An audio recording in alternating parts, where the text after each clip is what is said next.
वैसे बहुत बहुत शुक्रिया इस सरप्राइज के लिए। कितना अच्छा रिफ्रेशमेंट बनाया था तुम दोनों ने।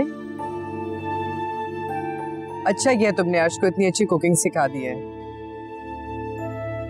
भाई मेरा क्रेडिट तो यहाँ तक लाने का है, असल सरप्राइज तो बीजी की तरफ से है। वैसे बीजी, अम्मी अब्बू के इंतकाल के बाद जिस तरह आपने मेरी दोनों बहनों को संभाला है, कोई अपना ही संभालता है। भाई देखो, बड़े होने के नाते तो ये मेरा फर्ज बनता था ना। वैसे मैं सोच रही हूँ कि अर्श की शादी के साथ हम अरमा की भी शादी कर देते हैं, क्या ख्याल है? भाई इससे अच्छी और क्या बात हो सकती है? क्या ख्याल है? वो मेरे और फराज के बीच में जितनी मिसअंडरस्टैंडिंग्स हो गई हैं, मुझे नहीं लगता कि वो मानेगा।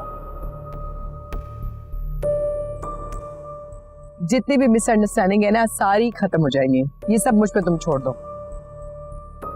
वो तो ठीक है, मगर मगर कुछ भी नहीं। भाई लड़कियां अपनी शादी की बात खुद नहीं करती हैं। क्यों बीजी, क्या ख्याल है आपका? भाई मैं तो समझा समझा कर थक गई हूँ, अब तुम ही समझा लो इसको। अरे ये जल्दी से मान जाएगी और हम लोग धूम धड़के से शादी की तैयारियां शुरू करते हैं। क्या ख्याल है? इंशाल्लाह इंशाल्लाह।